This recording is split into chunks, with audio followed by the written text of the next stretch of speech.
Hello there, Andy. How are you? Morning. Hear me okay? Yes, I can. Can you hear me? I can. Good. Getting all set, just getting done with another meeting. Sure. I'm a couple minutes early. Just take no problem. Getting all set up. All right, I think I've got it. Oh my goodness. So what do you do when you're not conversing with bald little men from Minnesota? Well, I talk to lots of different people and different, I mean, I just got off a hour-long international conversation with educators and technologists that are designing the next generation of the core of the web as it relates to supporting learners. So it kind of varies. Yeah. So is your expertise creating these programs or webs or I'm trying to my core mission in life is to change how people think about learning, okay?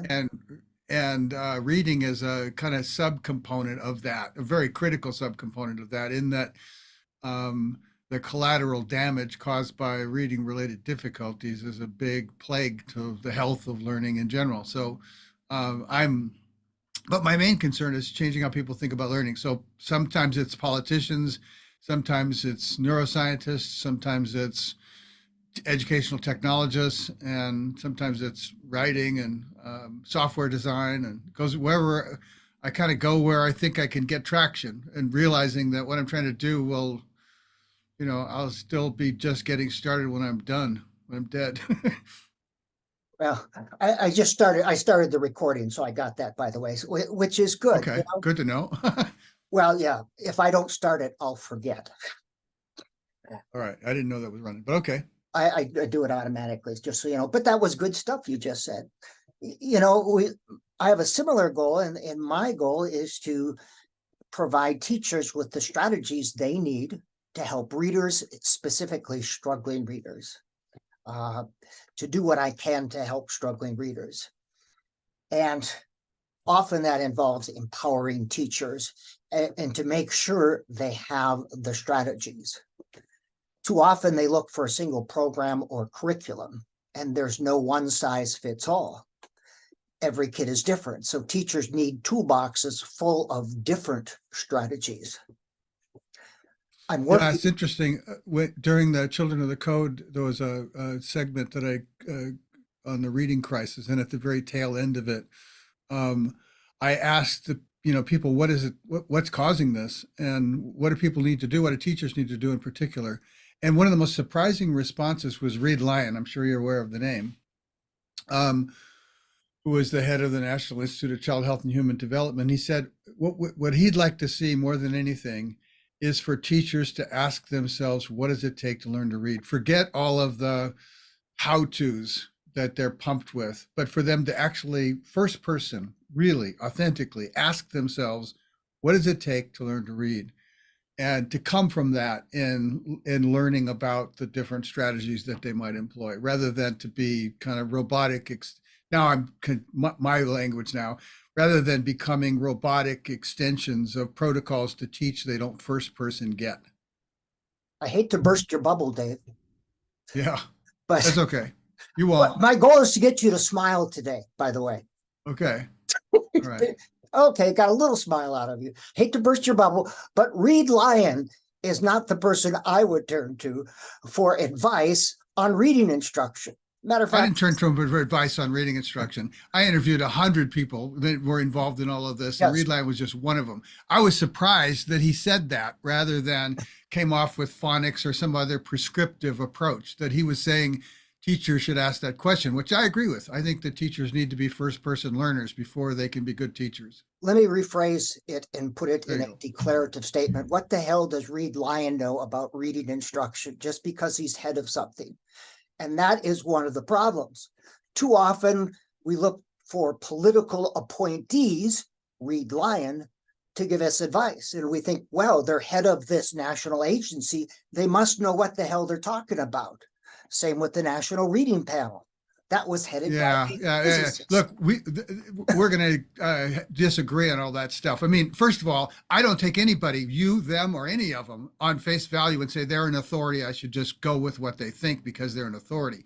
That isn't in my book. That isn't how I operate. But Reed Lyon sat on top of 20 years of leading the research arm of the National Institute of Health and the National Institute of Child Health and Human Development, reporting to Congress and into three different presidents about reading. He put reading on the political map in Washington, D.C., right, in a way that you might disagree with his conclusions, but the spirit of his intent was as good as yours or anybody else's in this field. But again, he put it on the political map.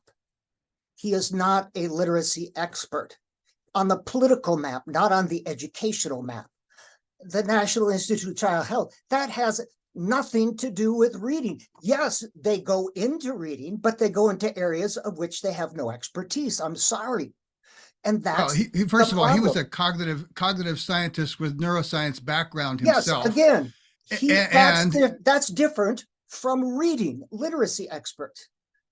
They're experts in methodology, but why would you discount the thousands of people in the International Literacy Association, the National Council of Teachers of English? Why would you? But I wouldn't. You don't put words in my mouth. I'm not I shouldn't discounting say anybody. Okay, the royal you, not you. Sorry. Why would one? Thanks for correcting me, David. Why would one count on it? Discount thousands of people and decades of research in favor of Reed Lyon? It's not Reed Lyon. It's tens of thousands of research studies that created an aggregate understanding that I agree was biased for the reasons we talked about last time. They look at it through a particular lens that changes everything they see, and their science is based on it, just like you look at it through a particular lens that biases everything you think. So it just like I do, right? So we all have that. I'm just like we started with the last time we had this conversation. I think it's important not to demonize anybody or diminish anybody. We all have good intentions. We're grabbing the elephant from a different part with a different mental lens, a different set of magic glasses. So we see what we see. It's different. I agree with you. Nobody should be discounted. At the same time, nobody should be considered an authority just because there's 10,000 literacy workers or 10,000 research studies. That doesn't mean anything to me. Well, here's the thing. If I'm going to have a biased lens, I would want it biased in favor of the literacy research experts. If I'm going to medical advice, I'm going to the AMA. I'm more apt to listen to them than listen to a bald guy who's read a lot of studies, medical studies. I don't have the expertise to ask the right questions related to medical or finance. Those people, one should not rely on Reed Lyon, even though he is a neurocognitive. Nobody's relying on Reed Lyon. I made a statement that said I was kind of surprised, given his strong advocacy of phonics, that rather than saying teachers need to learn how to teach phonics, that he'd say teachers need to learn first person to understand what is involved in learning to read. I thought that was a break from the kind of mechanism or the mechanistic way that those people think. And so I'm sharing that with you. Not that I'm relying on him in any way, shape, or form, or that anybody should. Not you. His very statement was, don't rely on me, don't rely on you, rely on your own first person learning. And that's where I come in agreement with him. So not related to you. And this is what often happens. They are not equivalent sources. The National Institute of Child Health is not an equivalent source as the International Literacy Association. Yeah, they were just an agency to aggregate research. It wasn't that this involved UMass research on eye studies. This involved cognitive science around the world. This involved neuroscience. It wasn't about the national. It was just an agency that had enough of a concern about the health of children and recognized that children's health was being sabotaged by reading. One of the things that came out of that was, there was a phase during the 90s and 80s and what have you, where everybody was concerned with social, emotional well-being for children in preschool.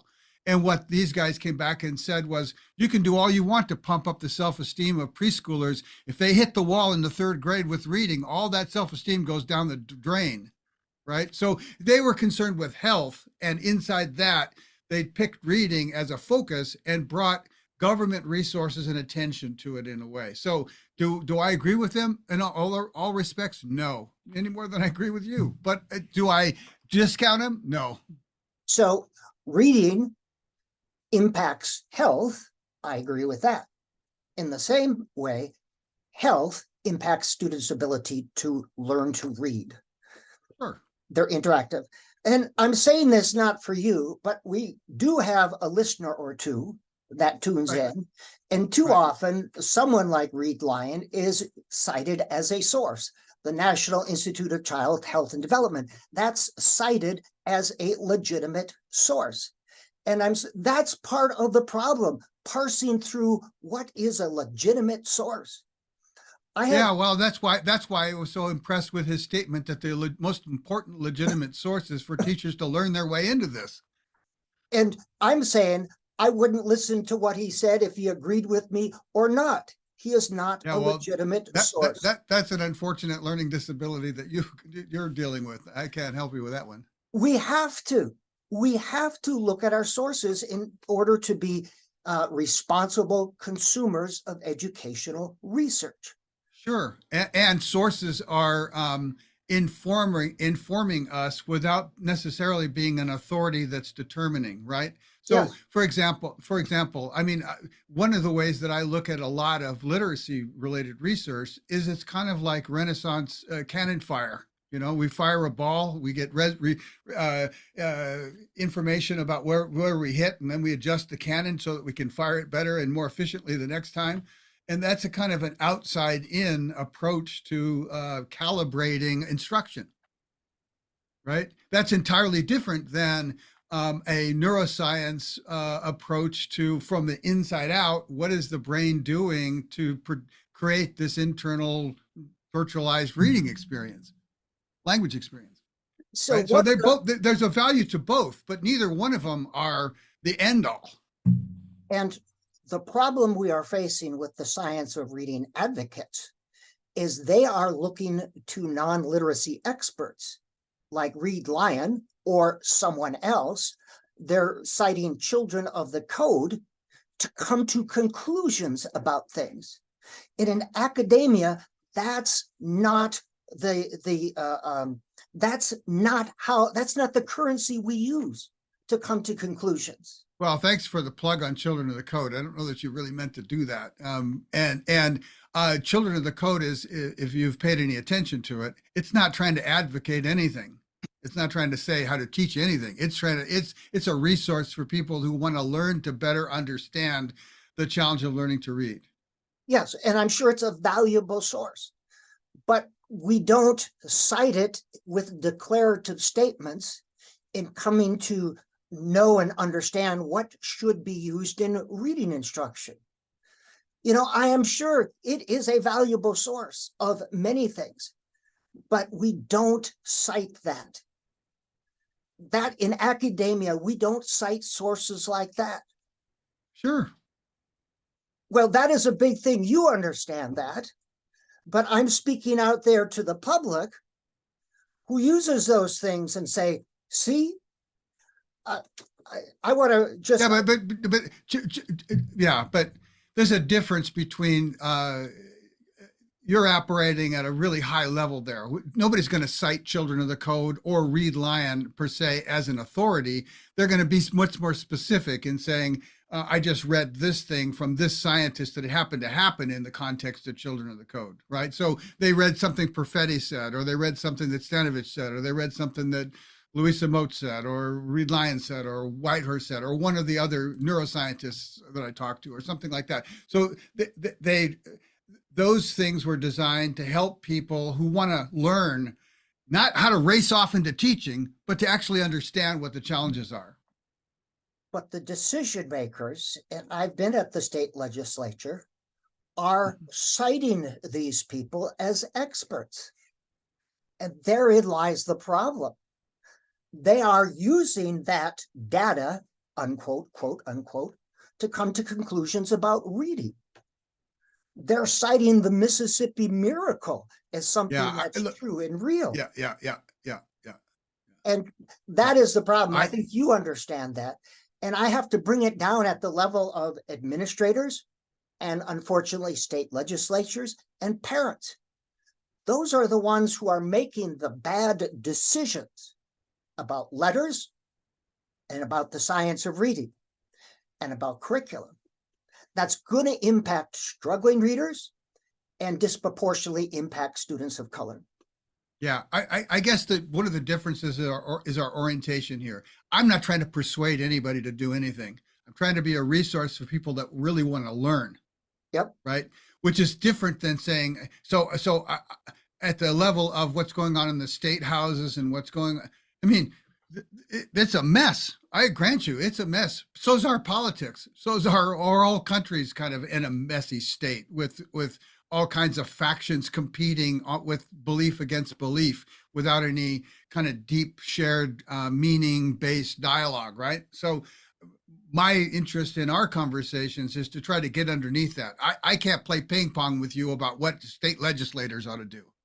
I mean, that's just not, I mean, and I don't think you're going to get anywhere trying to beat that horse either. I mean, we're going to need an army of people who are more first person learning oriented and compassionate about what's going on with children and are asking the right questions themselves to become consumers, smart consumers of what you have to say, what I have to say, what others have to say, and trying to persuade them to jump over that, to just follow somebody's lead, whether it's your lead or anybody else's, is how we got into this mess.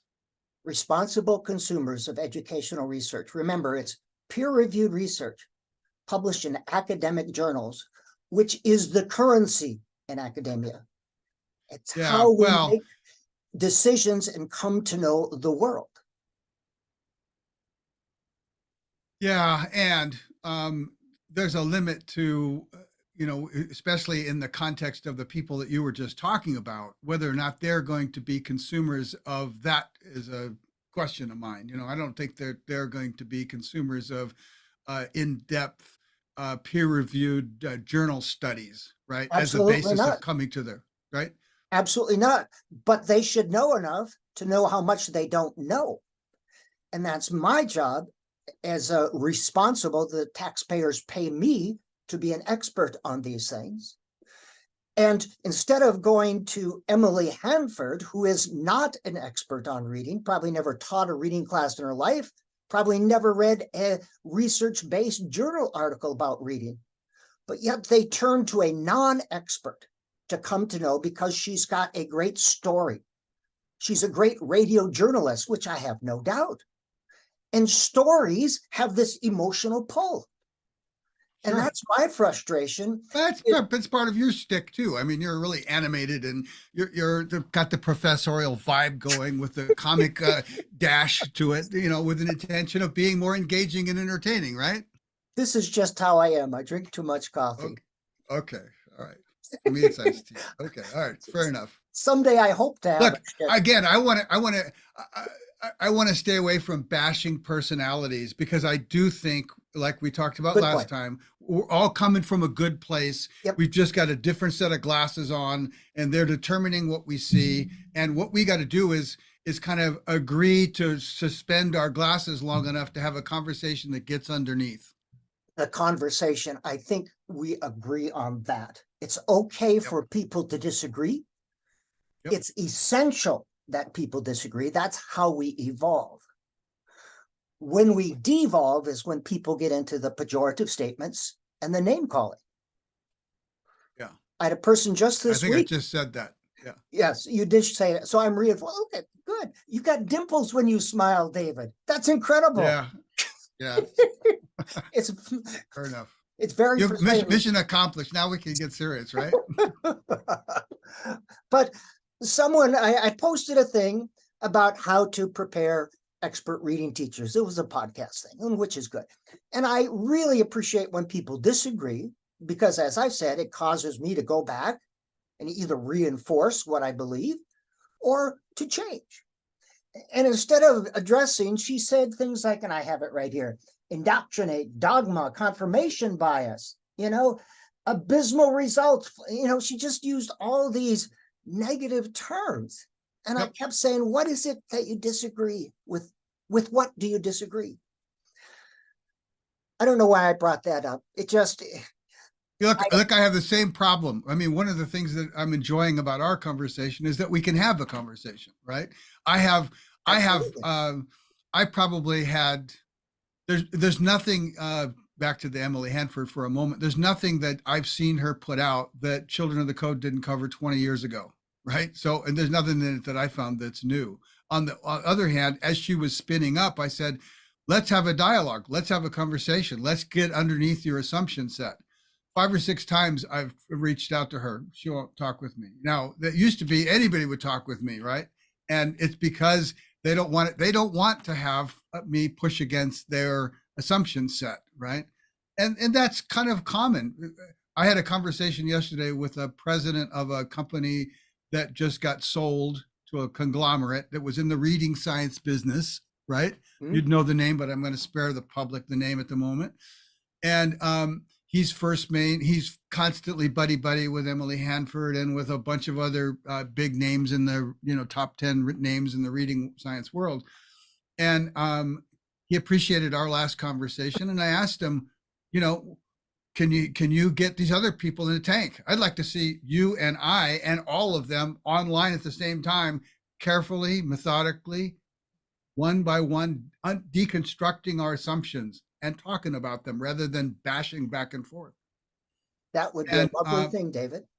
yep, and we're talking about trying to find ways to do that. And the problem is that there's an enormous amount of reputation risk and income risk Mhm. associated with changing your paradigm when your paradigm is associated with your reputation and your income, right? Exactly. You won the prize, income and reputation. Yep. Do you think that Louisa Moats is ever going to change her view on things? It would cost her a lot of money if she said, oh, I am wrong. I guess Andy is right. Well, let's not go to Andy's right, but is she capable of learning in a way that changes her mind? I think so. I mean, I spent 6 hours in conversation with her, and we did things that part of which has been shared, part of which hasn't been shared, in which I could tell when we were talking about something that hadn't occurred to her, and she'd struggle with it and come forth honestly with her response, even if it was different than anything she had talked about or thought about before. So I think that most of these people, again, are coming from a good place. The only thing that's working against us, and I think it's working against us across the board, is the reputation and income risk aversion that keeps people from changing the paradigms they're noted for. By the way, people won't talk with me either. And I think it's just because they don't like me. I think it's my personality. I don't think that. I think you're a pretty likable guy. But Thank you, but David. like the last time, when you said something to the effect, "No, I didn't come up with the smear campaign terminology, but I wish I had." That Yeah. that kind of plays into the ping pong game warfare that I'm talking about, right? That you can be a hostile in your negativity towards them in a way that isn't encouraging of a dialogue. Right. Right. Exactly.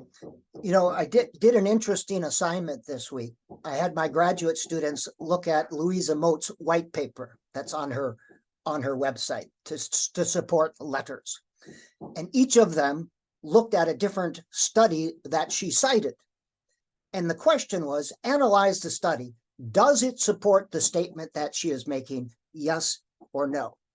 And so far, it's 100% saying this is baloney. What she's citing, it's a bad study, and it doesn't support her statements. And that's why I have trouble with Louisa Moats, because I don't think she's a very good scholar, and I don't know which is scarier, that she believes that she's doing the right thing, or that she knows she's not doing the right thing and she does it anyway. But these are the people that are making Yeah, an yeah, yeah, impact yeah. on I teachers. I don't want to do this. I don't want to do this part, right? I mean, Okay. Fair enough. I don't want to bash people. I don't want to put them down. I do think Louisa's coming from a good place. She really cares about, I mean, I felt her compassion, Okay, right? fair enough. I think she understands that there's a lot of, just like you do, and maybe even different because you don't think as many kids are at risk as perhaps they do, right? But Oh, I think there's lots of kids at risk, and I think she's putting them more at risk. and they would say that you are, so we can go back and forth on that, right? And they can stack up research that they say confirms their point, just like you can, right? And my point again is, But you mine guys would are be both. real research, of You, course. theirs would be real research, No, of it course. would not. I've looked at Yeah, Louisa Moats. yeah. I've studied her. And I tutor kids in the summer. That's what I do. And I work with teachers. And what she is putting out there impacts kids in a very real way. Now, I started with 2 kids this summer, and they're struggling readers, severely struggling readers. And you think, okay, struggling readers, just implement program A. But every kid is different. Every kid needs something a little bit different. And the biggest thing I have to address with struggling readers is the emotional element. And Oh, good. Now we're on to something we can actually talk about. Excellent. Thank you. Yes, that emotional element is the thing that we have to address before anything is addressed. So, do you want to talk about emotions? Yep. Yep. David and I talking about emotions, getting all touchy-feely. Well, yeah. And there's another part of emotion that's not so touchy-feely, but that's motivational to everything that the mind's doing, right? Yep. Right. So let me use an example. Recently we had when we put the last video of our conversation up on YouTube, we had problems with the comments for a while, and I want to ask you to just be an honest witness to this now. Do you experience difficulty yourself with dealing with vagaries of YouTube? Vagaries, explain. The complexity, the difficulty. Do you find difficulty yourself dealing with the technology, the conventions of YouTube? Yeah, but I thought it was just me because I'm not an expert YouTuber. I just post things there. And you said your comments didn't show up, and took me a couple hours to figure out what the hell was going on. How did it feel during that couple of hours? Well, good question. How did it feel? Yeah, that's my point. I was frustrated. I felt alone, like my mother didn't love me. No. No, don't get cartoonish now. Let's be serious. No, it's very frustrating. Yep. Just like a young child learning to read, it's very frustrating. Yeah, and it's just as artificial. Artificial. Tell me more. It's based on conventions. You have to understand the conventions.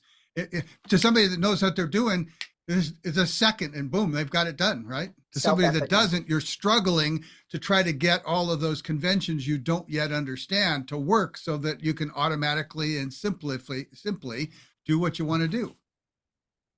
When I was going to doctoral school, I took my first stats class, and I was 35 years old. And I left that first class wanting to cry because I felt so overwhelmed. And I had experienced a lot of different successes. And I thought, this is what a struggling reader feels like. Yeah. Overwhelmed. Yeah, good. Overwhelmed. They feel like a failure. And I was 35 years old. Think about the kid.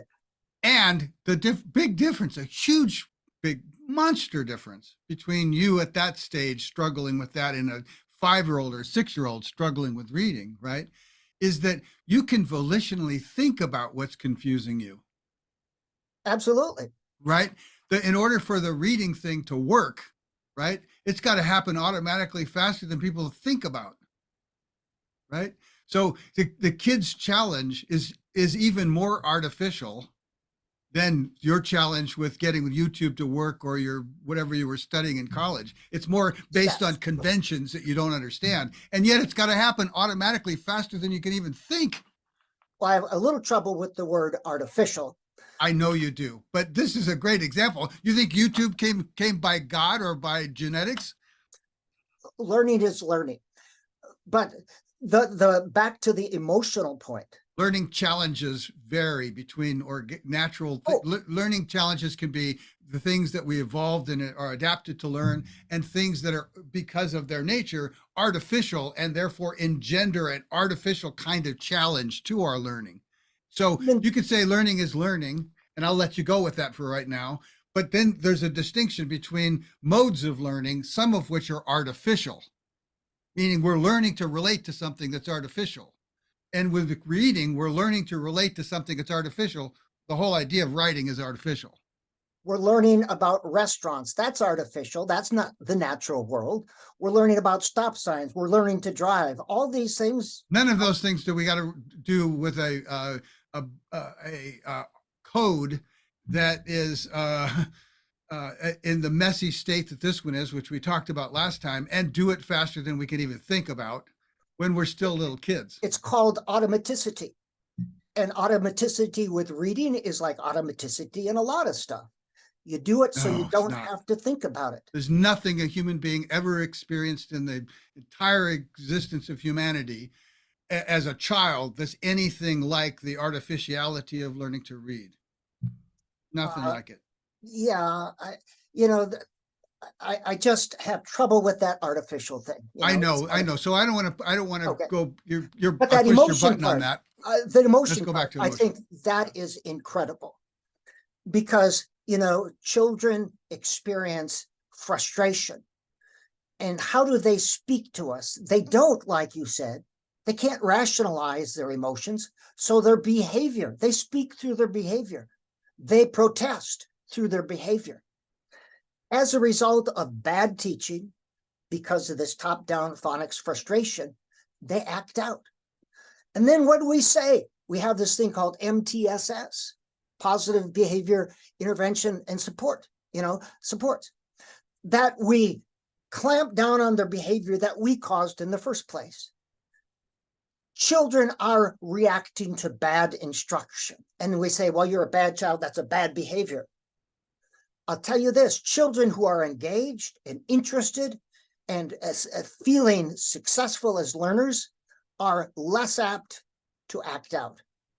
Now, sure. Can we blame bad instruction for all behavior? No. But it's certainly one of the conditions that's creating the need to have positive behavior, PBIS in the first place. Yeah.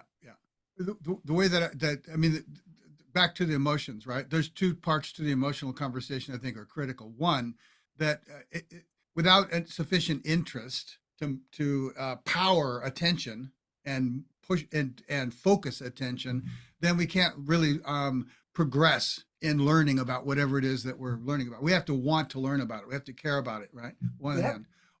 This is important in the reading conversation because the motivational landscape of reading today is radically different than at any time in human history. So by not understanding the motivational difference, when you and I were a kid, how many TV channels did you have in your house? 3. Yeah, exactly. And the rabbit ears, right? Yep. Three channels and rabbit ears. Okay. And did you have any smart technology devices that you could play games on in your hands? Nope. So your path to intellectual enrichment ran through reading in a way that today's kids don't. Today's kids are bombarded with intellectual stimulation opportunities on all fronts of their life that don't require any of the cognitive effort involved that reading does. So the motivational landscape for reading is completely different today than it's ever been. It's definitely different. Yeah. But children are naturally curious. Children learn through play. That's how they come to know the world. And the meaning-based instruction says, let's tap into this natural inclination to be curious and find out about the world. Let's embed instruction within this natural inclination, this curiosity. So that's how children come to know the world. And sometimes we say we have to just discount that. We have to make kindergarten and preschool, like first grade, a lot of direct instruction, and they shouldn't play. They should play. Yeah.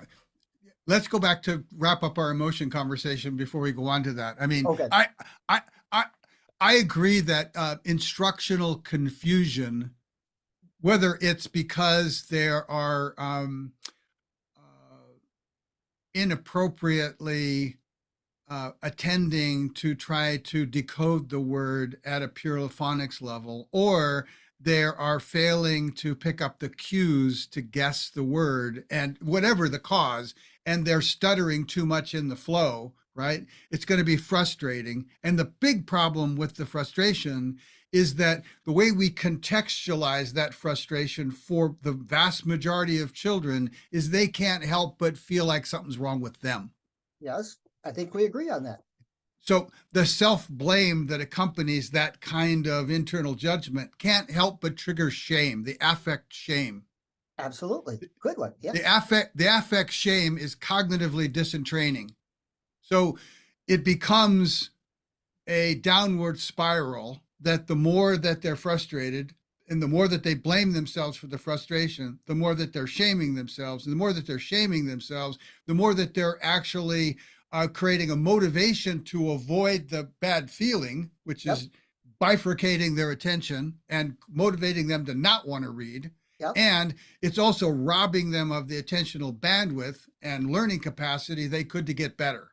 So a downward spiral. So when people talk to me about what's the biggest problem with reading, well, before second or third grade, you could say it's all of the vocabulary and it's phonemic differentiation and it's phonics and it's learning all the various cues, and there's all these things we can say that are component parts of whether or not somebody's ready for the challenge.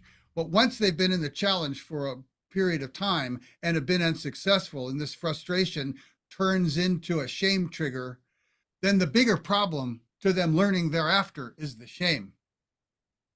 It's bigger than all the other problems combined, because it's actually robbing them of the learning capacity to get better and motivating them to avoid it. You know, I like the fancy way you said it. Children are made to feel stupid, and they don't want to feel stupid, so they They're don't. not made to feel stupid. They can't help but feel stupid. They are made. They No. That implies a malevolent intent. There's no malevolent intent. There's an absolutely. environment. There's an environment that's insufficiently responsive and conductive to and differentiating of their learning needs on the ramp that leads them, because they can't help it otherwise, to be going to self-blame and shame. But It's I don't not think anybody, there's nobody that's intending them to shame out. absolutely not, but the result is the same. It's not the intention. Yeah, but there's a difference. That is When you the say result. made, you're attributing an intent No, that I'm disagreeing with. you can see made. There's no intent. No one gets up in the morning and say, how can I make kids feel stupid? Right. So I'm saying it's important to parse the language here, that children can't help but feel shame in this process. Children it's a phenomena come to school seeing themselves whole, ready to learn. But by third grade, the environment, the instruction that they receive is such that they come to believe that they are failures. And who's responsible for this instruction and this environment? They learn to believe they're failures. They have come to believe because of what they have learned. They learn to believe. Doesn't happen to them. They actually learn to become shame prone in relation to this learning challenge. What they have learned is, I can't learn. What they have learned is exactly. And bingo, that's the reason I'm in the whole reading right there. That's the reason I'm here. And who is responsible for the learning environment? The educational system. And what happens? What do we do with these struggling readers? Often, the general we, too often, they're not good at that sounding out word thing. So we give them more sounding out word practice so they cannot be good to an even greater degree. Instead of, okay, we'll still do that sounding out word stuff, but let's bring in some other stuff as well. What we're doing isn't working. Oh, I couldn't agree with that anymore. I mean, that's why I'm here, right? And I don't want him to be sounding out. I also don't want him to be guessing. No one believes they should be guessing. Absolutely not. I want, as I said the end of our last time, I think that all of this mess, your side, their side, and what have you, is based on this assumption about the orthography that needs to change. I'm the holiest of whole language people. And I believe in phonics. Ken Goodman believed in phonics, that no one wants to teach children how to guess at words. Yeah. Too often that is misused. And if people disagree with Ken Goodman, I would say, well, why don't you actually read a book or an article that he has written and tell me specifically, what do you disagree with? What do you disagree? Yeah, look, we touched on this last time. I think that the sooner kids get up into meaningful, rich experiences with reading, the better, right? And Yep. that's part of what keeps the motivation going. That's part, and we come back to, what is it that's the challenge? Why is it so difficult for kids to do that? Or even better, how do you define that meaningful, rich experience? I'll define it, but you go first. Well, I want to ask the question not from the perspective of the provider of instruction, right? Which I think is your orientation, but rather from the perspective of, I'm a child. I can speak the language in my family, right? So what do I need to climb this ladder so that literacy is as easy for me as speaking and listening here in my family language? What's the stairway for me?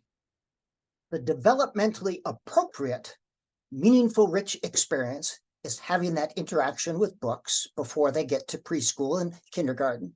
That parent reading books with the child, talking with child about the books, and child having the ability to explore books by him or herself. That is developmentally appropriate, meaningful experience. When they get to kindergarten, a meaningful experience with books includes teachers reading good books to children, teachers using big books to read with the children and teaching phonics within that context. It's meaningful, it's rich. Teachers writing language experience with children, rereading back. That's Look, when I'm at home, that's a chair and that's a cat and that's a dog. I don't have any problem naming things, right? Kids are good at that.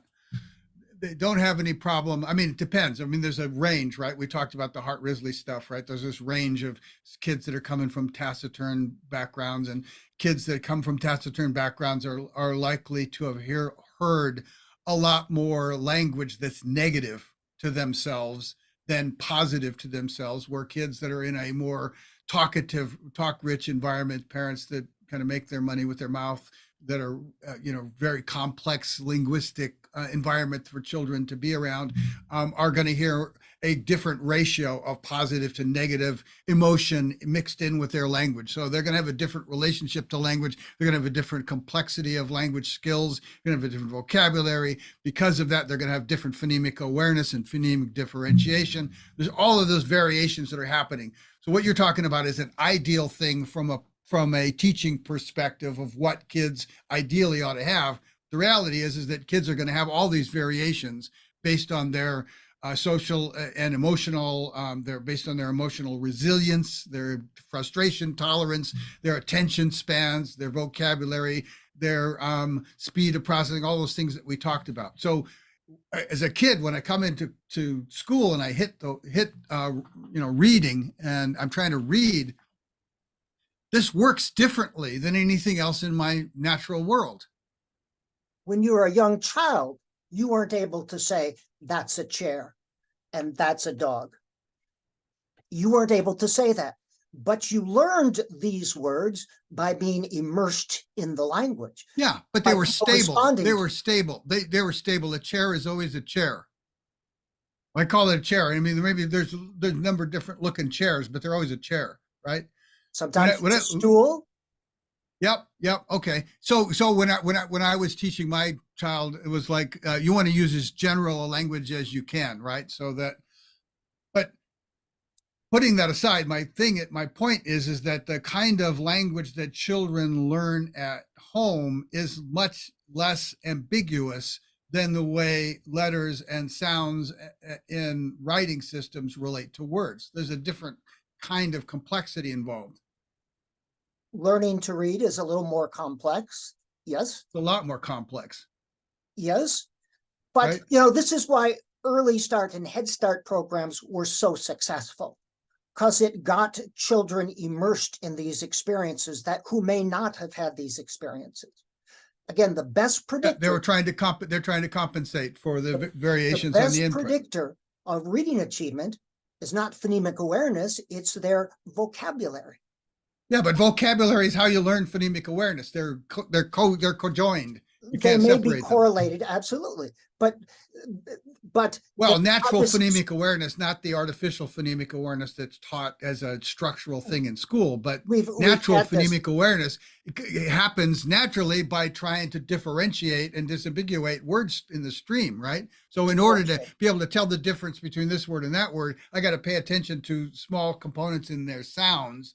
And that's how I exercise phonemic differentiation in a natural sense. It happens naturally. Yes, absolutely. It happens naturally. And yeah. My point is that there's not a the letters of the alphabet don't have stable sound values. yes, we agree. Like the objects in the world do. Yes, well, we can go into a philosophical objects in the world sometimes change a little bit, but yeah, there's more permanence But there. not, yeah. But I'm talking from the research point of view. How do children learn? How do children learn to read? But the research is outside in. I mean, again, back to the child, right? If we, one of the education instructional design is always from the outside in. Children are always learning from the inside out, right? So I'm always asking the question, what is it that children need to learn their way, right? So if they come with enough vocabulary, they come with enough initial interest, what's the scaffolding they need to be able to climb up into literacy? That's a good point you brought up. Outside in versus inside out. And I would posit that it's interactive. That we learn best from whole to part, and there's research to support that, rather than part to whole. Depends on the context, but yeah. Complex things we learn best if we can see the whole first. If I'm putting together a puzzle, if I can see the picture, I have a better sense of where the puzzle goes. That's whole to part. Reading is a puzzle. It's a complex thing. And you don't Humpty Dumpty your way to it by teaching little bits of things. Well, I like the fact that you just said reading is a really complex thing. It is. So that's good. That's good. Now, and back to my point, it's not only complex, it's artificially complex. It's not naturally complex. Walking on a unruly terrain in the rain, right? Where I've got to watch what I'm doing and my feet and all that's naturally complicated movement. Learning to read is artificially complex movement. Artificial versus natural. Learning to deer hunt is a very complex skill. You have to read all the signs, and it's taken me 50 years to be an adequate deer hunter, and I'm probably worse now than I was. Deer.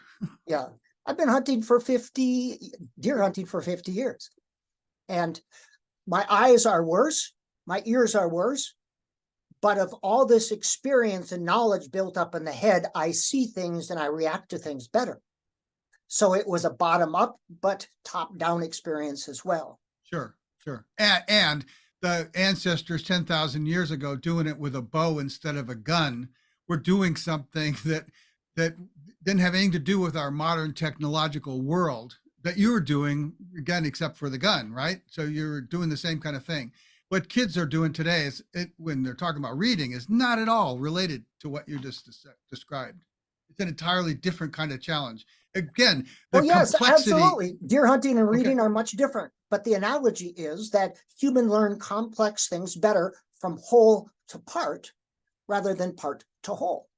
And a complex thing, whether it's artificial or natural, doesn't make any difference. But what the science of reading people often do is let's take this. It makes enormous difference. When you talk about learning something that's complex thing, break it into parts, teach all the little parts separately, and at the end they'll put all the parts together. That's Humpty Dumpty in thinking. Yeah. Well, That's not again, how human beings I don't work. want to I don't want to defend phonics because I think phonics is as nuts as what you're talking about. But it's an important part of learning to read. Absolutely. It has been given the fixity and immutability of the orthography we use to teach kids to read. It Putting doesn't have to be in letters the future. to sound, identifying letters and sound and letter patterns is a very important part of learning to read. Yes, but it doesn't need to be taught abstractly in the way that it's being Absolutely, taught we today. agree on that. It should be taught in a meaningful, rich environment. It should be taught in an orthography that's responsive to the learning needs as they occur rather than abstractly up in front. It should be So- taught developmentally appropriate. Which would mean the developmentally appropriate learning of children happens on the real-time live edge of right now, Yes, right? Learning to walk, learning to talk, learning to listen, learning to taste, learning to manipulate fine objects. All these things happen on the live edge of right now, and they learn by getting feedback from themselves in the act of participating. just like There's no talking. such, Yes, yes, the reading doesn't work that way. it does work. that way. Reading requires conforming the process to external outside conventions, artificial conventions, not internal. When I'm learning to touch or taste or talk or walk, I can do all of that from calibrating my own internal participation, from my own sensations.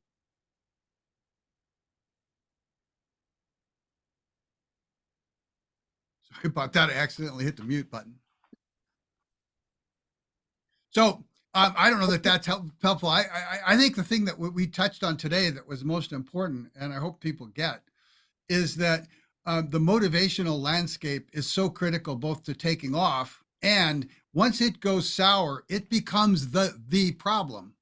And the way to deal with that problem, and this is the thing that I try to convey to parents and teachers that I talk to about dealing with children in the 4th grade and beyond who struggle with reading, is that there's nothing more important than reframing their experience of the challenge so as to minimize their self-blame about it. Because the more that they're blaming, the more that they're shaming, the more that they're diminishing their capacity to get better. So you've got to reframe it by helping them understand that no human beings ever did this before. Of course, it's complex. A lot of people have trouble with it. It's not your fault. And when I'm working with struggling readers, I reframe it a little bit differently. I say, a lot of kids have trouble with reading. Not a big deal. We all learn different things at different rates differently. Let's see what we can do to help you. And that is the start of thing, to take that emotional pressure off.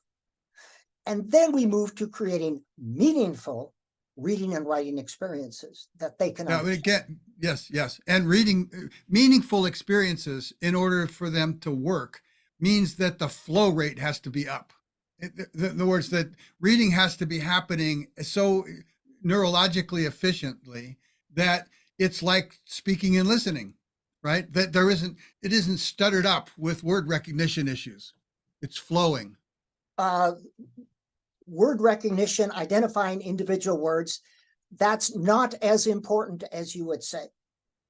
Now, we had this conversation last time. That Yes. depends entirely on the context of what you're reading. Well, I had this child, as I said, reading, and I said, well, if you don't recognize it, just say blank and move on.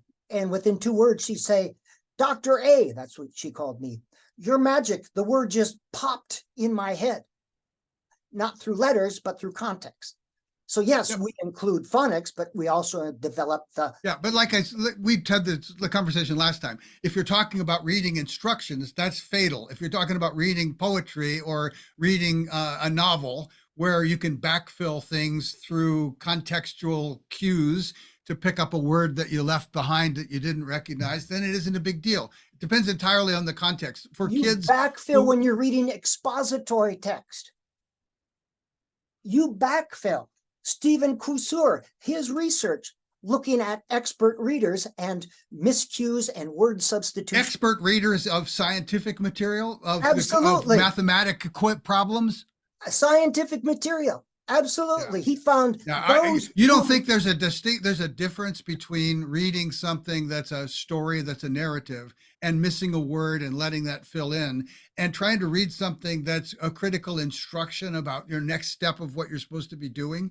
Absolutely. That's why we teach them differently. We teach the reading how to read That was my only expository point, that text. there are the different context determines where the criticality of word recognition, We whether you can learn to, backfill it. we teach reading narrative text different from teaching expository text. But yet we are backfilling when we're reading expository text. Absolutely. Using what's in the head. That's why his research showed that those students who read with 100% word accuracy actually scored lower on comprehension, word recognition, than students who inserted Again, meaningful words. we had this conversation last time, and I would agree with that It's important to distinguish, though. depending on the type of content being read. Well, they were reading science texts here. And, that was science text, and that's fourth grade readers. But I would posit our readers out there, when you're reading an article, there's often words that you don't recognize, that you skip over and you come back to it. That's backfilling. Yeah, and if you do too much of that skipping over, then it will leave too big a holes in your attention flow and you'll drop out. So Yes, absolutely. the common experience of so many people I talk to, and my own experience as well, is I'm reading something, I'm really engaged, and then all of a sudden I wake up and I've been turning pages without paying attention anymore. That kind Yes. of frog in the pot erosion of attention happens by blowing off words too often. No, it's not on a word base. Now think about it. When you're reading a text, it's not every word. It's not every fifth word or every 10th word I'm that you saying don't that recognize. there's a threshold of blowing off words after which your attention will drop out of staying in the flow of what you're reading. And blowing off words, my point was, how many words they're not blowing off every fifth word or 10th word or even 20th word. It's an occasional word here or there. Most of the words, depending Okay, on the text, that's fine. Then we're in agreement. Then it's a matter of, again, it's a threshold. It's not an absolute. but they are creating meaning with print. Now, why do you sometimes disengage? It's because you don't have the strategies to stay engaged. And that's why we have study skill strategies. If I did not take notes or put marks in the margin, I would disengage. And it has nothing to do with, well, it has something to do with words that I recognize, but I have to consciously apply some strategy because I have learned these or been taught these are the strategies. This is how you read expository text. Even when I'm listening in a lecture, I fade away if I don't have some strategy to be consciously engaged. That's why I take notes when someone is lecturing me. So I stay consciously engaged. Yeah. Somaticizing meaning is helpful to its retention and to understanding it.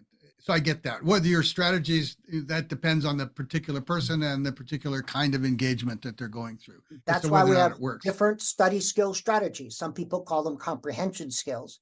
I call them study skills. But we were talking about children coming up into this, right? Not necessarily a seasoned reader trying to make sure that they don't fall asleep in the midst of the reading stream, downstream from that, right? So in the beginning, we're still talking about there has to be a fluidity. You're saying that if this that I'm saying there's a concern for how much there's a stuttering that's breaking up comprehensional entrainment, right? Attentional entrainment in the flow of meaning, right? That if it breaks up too much, it becomes frustrating and there's an erosion of the capacity to stay in it, and there's a dropout, and the dropouts are frustrating. They lead to the emotional stuff we talked about.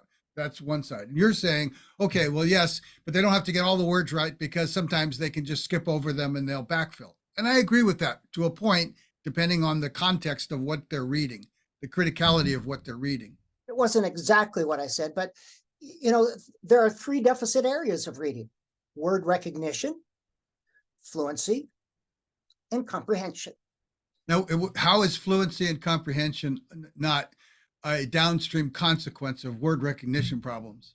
Some people recognize words just fine, but they're not comprehending. Do they recognize them just fine, or is the attentional energy involved in recognition so much that they don't have the bandwidth left over for the kind of comprehensional reflection that's needed? They recognize them just fine.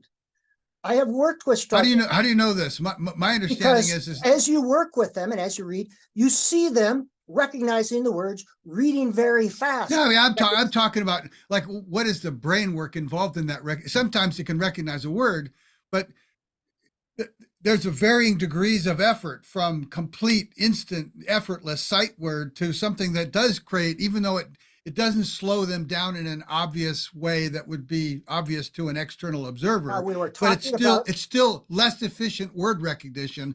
And if word recognition is less efficient, it's going to drag attentional bandwidth from comprehension. we were talking about reading deficit areas. All right. And I've read the research and I've actually worked with children that can read and identify the words very quickly, but they don't comprehend. And we have to have a strategy. It had nothing to do with word identification. It was a comprehension. I question whether we have the assessment systems capable of disentangling that. We do. Theoretically, We do. Oh yeah, Yeah. I've never heard of them. Well, I mean, just because you in haven't terms heard of of them the- doesn't mean they exist. I agree with that. I agree with that. But I mean, the neuroscientists and cognitive scientists that I've talked to about this particular question, right? They would be on the side that yes, word recognition isn't just a digital 1 or 0. It's an analog thing that can be super efficient or less efficient and still be recognizable, right? So if it's less efficient, it's taking cognitive bandwidth to get to recognition in a way that's different than if it's super efficient. And if it's draining cognitive bandwidth in the recognition process, it's draining cognitive bandwidth away from comprehension. And that neuroscientifically, we can see parts of that, right, in the fMRI scans and in other scans. And I'm asking, how do you know that word recognition is always digital 1 or 0, that there's not varying effort involved in word recognition? Let me respond to your question. Maybe instead of neurosciences, you should talk to reading teachers. It's called a qualitative reading inventory or a miscue analysis with comprehension questions. Yeah, that's what I meant by Renaissance cannon fire. So you fire something and then you see how many people get it. I mean, that's different than bottoms up kind of watching the brain. As I work. was explaining, Yeah. it didn't quite get through to my point. Miscue All right, sorry, go ahead. analysis, qualitative reading inventory tells you the type of miscues students are making. It tells you the fluency and it gives you a comprehension measure. And you see which area they struggle with. All struggling readers are not the same. According to the assessment structure and its assumptions about what it's monitoring. Well, again, absolutely. how can you if you could say, if you could look at the nanoseconds of processing in the brain and say some words, the recognition takes, 50 nanoseconds, and in other words, it takes 200 nanoseconds, it still looks to the outside world like it went like that. But that difference is a huge difference in terms of brain processing time. Back to right? reading and reading Yep. teachers, all struggling readers are not the same. Yeah, I never said they all were. I'm just saying struggling exact readers word struggle recognition is not the with same. word identification. There are some very good word identifiers who struggle with fluency. Some word identifications struggle with comprehension. And you're going to say, aren't word identification and fluency the same? No, not all. No, I'm not saying That's that. I'm why saying we I'm saying find they their can be strength. related in. I'm saying they can be related in a way that your assessment systems can't see. Well, they're all interactive. It's a systems course. things. They interact and interconnect.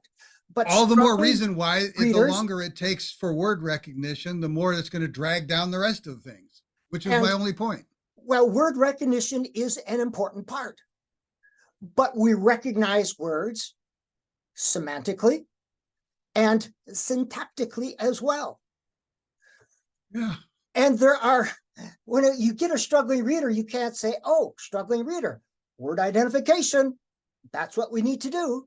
Because sometimes it's comprehension, sometimes it's fluency. Yeah. I don't have any difference with that. I'm just saying they are interrelated, and that word recognition is not a unitary on-off thing, that there's a variety of a variation in word recognition and identification that can take more or less neurological effort, and that even with that variation would look the same to an outside observer, right? And that therefore the time it's taking and the processing it's involved in word recognition and identification can be more or less efficient in ways that affect fluency and comprehension. That was my only point. If I And nothing understand, you said has touched that yet. some kids recognize words good, some kids don't. I think that was Yeah, and even what you said. my point is simply that you said some kids recognize words and yet they have comprehension problems, and there's no connection between the two. It's I like didn't say they're there's no connection, but you handle them differently. Their main deficit area for some readers is comprehension and not word identification. And I've worked with these kids. They're identifying words just fine, but they're not comprehending. I've worked with young children. I've worked with a 12th grader. I've worked I with understand. middle I school kids. understand. And I'm just saying you don't track with them well enough, despite your gifts, to be able to know what kind of efforts going on in the brain to get to that identification and recognition, so that you can rule out its effect on comprehension. That's not possible. So, but Well, I don't know this is an over travel into what was I thought a kind of minor point on the side. I don't disagree that there are these different levels, but and I don't disagree, and I think we do agree that they're all intertwined. They're all interdependent on one another. And it's because they're interdependent that I challenge the notion that word recognition or identification is a stable, neurological, digital, temporally simple event. It's a complicated, time-consuming event in the micro time of processing. So the idea of how do we measure reading in real time? And I think you lean towards, but this idea, maybe you don't, but we can use brain imaging to study real-time reading. And we should rely on brain imaging to. No, we shouldn't rely on it. We should be informed by it. I don't rely on any. We should be informed by everything, including including miscue analysis. Yep. That is one way. It's not the best way, the perfect way. And verbal protocols help as well. But to say that we should only rely on standardized tests, and you're not saying that, or only on brain imaging, you're not saying that, and only no one's saying that.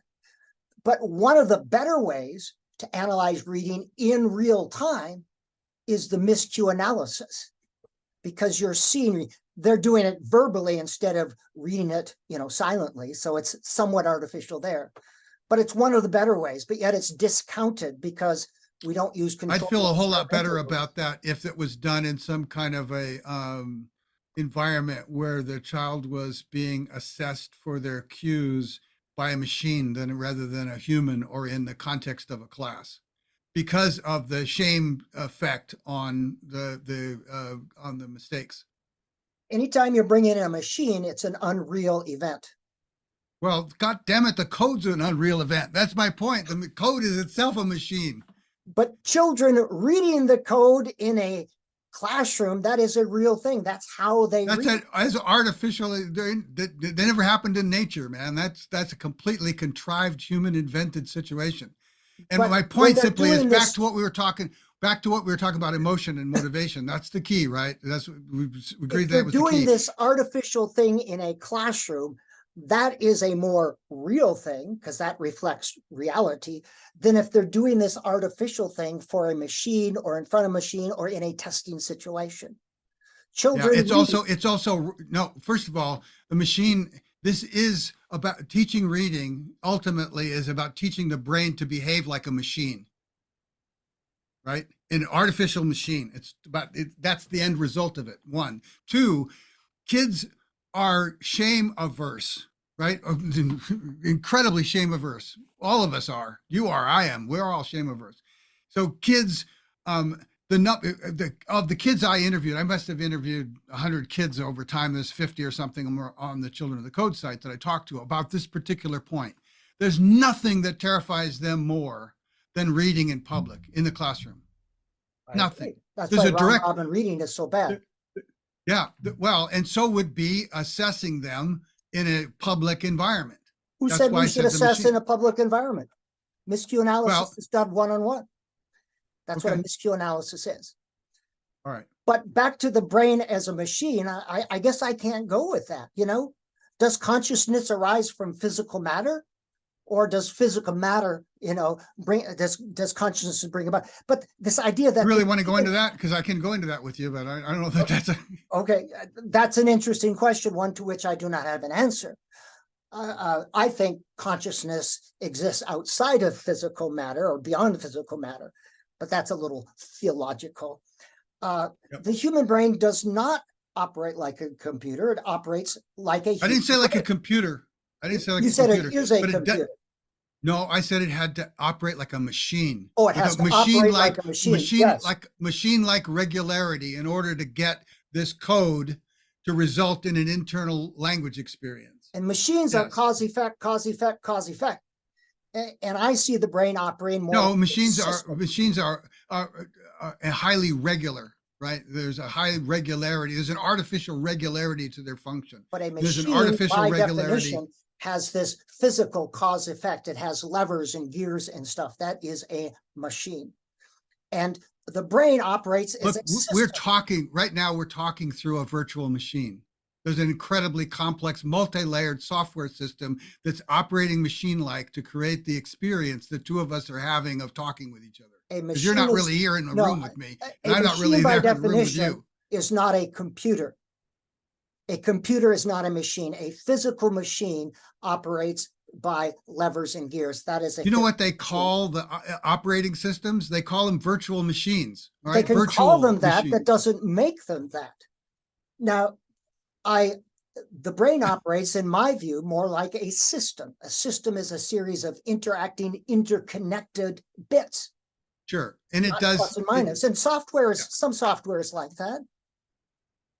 But whether a computer is a machine or electronic device, that's. Look, I guess I would feel more comfortable saying the brain operates like an electronic device that interacts with feelings and experiences. Yeah, I wasn't talking about the entirety of the machine. I'm talking about a virtual machine that interfaces the external code with the internal language processing of the brain. But I do think that's. I do think right? there's an interface. There's an interface that forms that makes the written word transparent to the language system. That operates like a machine. I do think it's an important distinction, because when reading is taught like a machine or taught to inform a machine is different from when reading is taught to help a young child create meaning.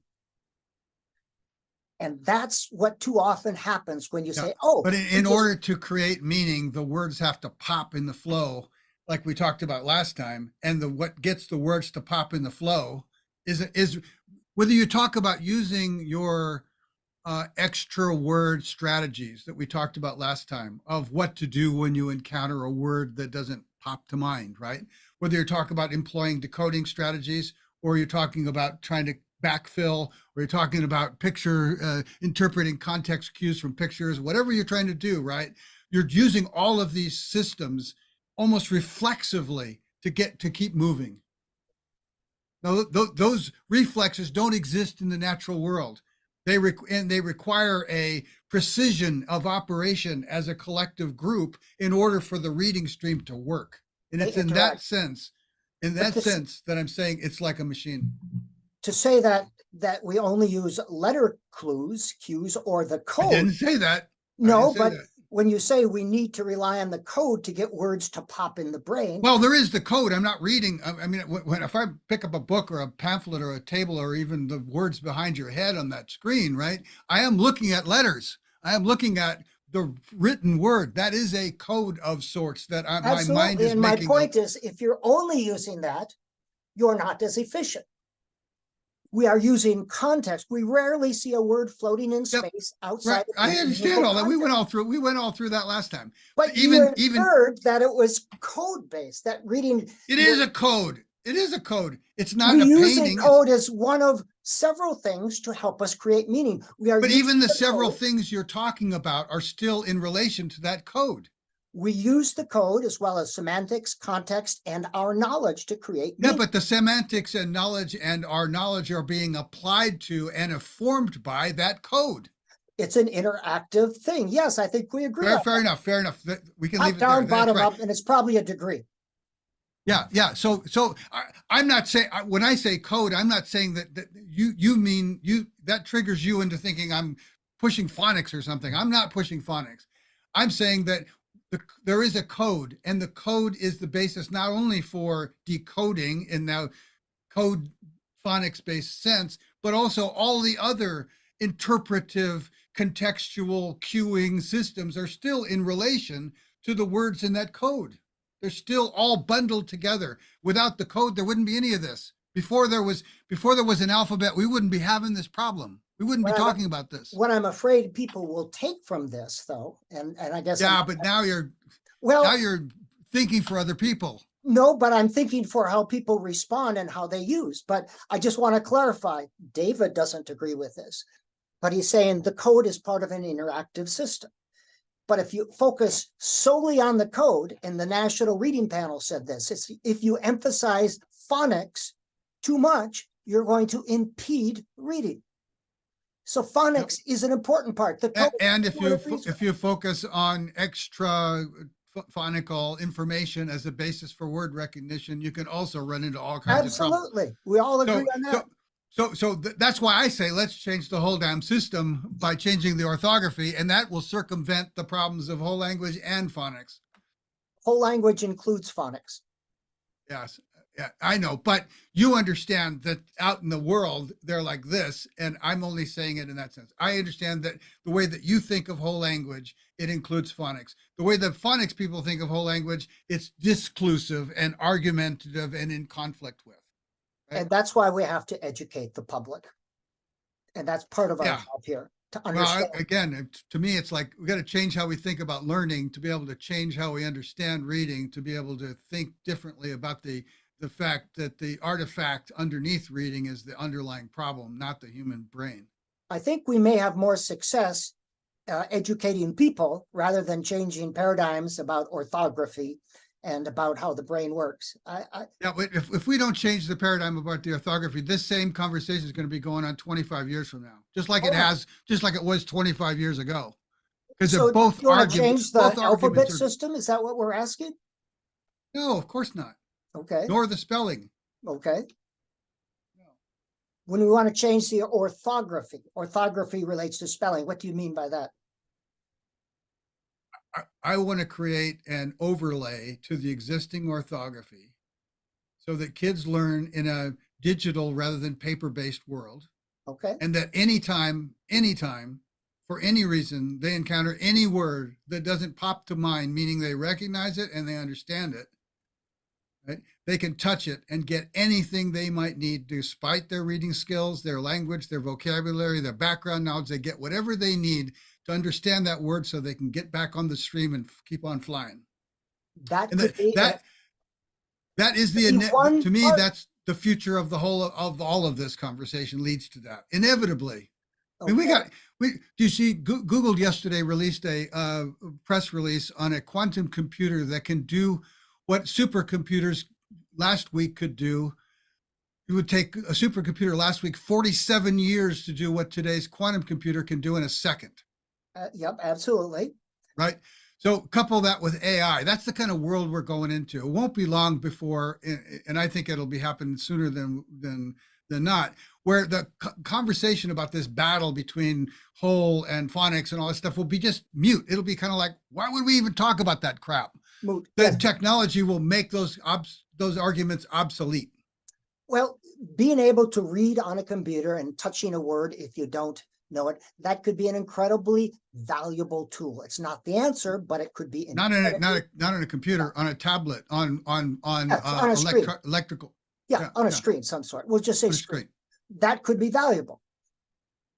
Yeah, I think as a training wheels effect to learn how letters and sounds and context cues and all this stuff work, not abstractly, but right on the live edge of whenever it doesn't work, getting whatever you need, which is the way children learn in every other respect. They learn on the live edge of now.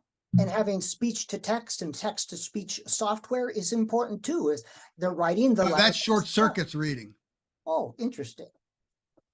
Tell me more. We're getting close to our end here, but Yeah, I think we should probably Yeah, pick it we'll up wrap next it up. time. But we've hit but some that, good- we've hit some good stuff today, David. yeah. I think the big thing was emotions, right? That both the incredibly important takeoff of emotion, and that ultimately for most of the kids that are over fourth grade and beyond, their biggest struggle, if they're struggling, is emotional. And that if we don't change that, reading instruction is working against their emotional negativity is working against their success with reading. And if people could understand that, that would change a lot right there. I think we agree with that. And for the audience, I really like this guy. He's interesting. Yeah, I like you too.